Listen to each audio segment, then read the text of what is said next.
এইরকম ওয়াজ আমি আমার জীবনেও শুনি নাই। সারা রাত মোবাইল টিপে সকাল 9টা থেকে মোবাইলের মাঝে চার্জ নাই, মোবাইলের মাঝে চার্জ নাই। এবার মাইকিং চলে সকাল 8টা থেকে বিকাল 4টা পর্যন্ত কারেন্ট থাকবে। এবার টেনশন আছে না নাই, সারাদিন কারেন্ট থাকবে না। আর যদি কারেন্ট না থাকে আমার মোবাইলটা বন্ধ হয়ে যাবে, আর ওই পারে কথা বলা যাবে না। এবার ওই পার থেকে রাগ করবে কি করবে না। এবার যখন বিকাল 4টা বেজে গেল, এই মাত্র কারেন্ট আসলো আর মোবাইলটা চার্জে লাগাইয়ে টিপানো আরম্ভ। এবার মেসেজ করে হাই, এবার গিয়ে দেখে ওই পার থেকে ব্লক করে দিছে।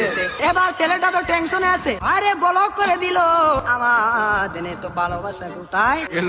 এবার 2 দিন পরে ব্লকটা খুললো, 2 দিন পরে ব্লকটা খুললো। এই 2 দিনের মাঝে ছেলেটার আরেকটা হয়ে গেছে, আরেকটা হয়ে গেছে। এবার মেয়েটা বলে তোমার সাথে আমি পালিয়ে যাব, আমাদের বাড়িতে মানবে না, চলো আমরা পালিয়ে যাই। আমি রাগ করেছিলাম, আমার রাগ তুমি কেন ভাঙ্গাও না। আর ছেলেটা রাগ কি ভাঙ্গাবে, এই 2 দিনের মাঝে আর একটা কপালের মাঝে জুইটা গেছে।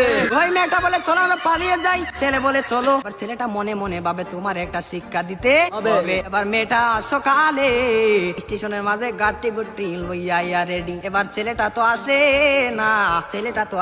না, আর মেয়েটা বাড়িতে কি যাবে, বাড়ির মাঝে 3 হাত লম্বা একটা চিঠি দিয়া পাইছে। পাশের গ্রামের রফিক মিয়ার সাথে পালিয়ে যাবে, বাড়িতে চিঠি দিয়ে যায়। আমি আর বাড়িতে মাঝে কোনোদিন আসবো না, তার নয় কার না, আমি আর কোনোদিন বাড়ির মাঝে আসবো না। আমি চলে গেলাম পাশের গ্রামের রফিক মিয়ার সাথে। আর রফিক মিয়া তো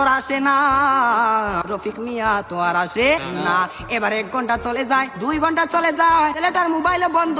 মেয়েটা তো আর বুঝার বাকি হলো না, আমাকে চলে গেল ছাড়িয়ে, আমাকে ফাঁকি দিল, এখন তো মরা ছাড়া কোনো উপায় নেই। পরের দিন সকালে মাইকের মাঝে আওয়াজ শোনা যায়, সকলে পড়ি ইন্না লিল্লাহি ওয়া ইন্না ইলাইহি রাজিউন।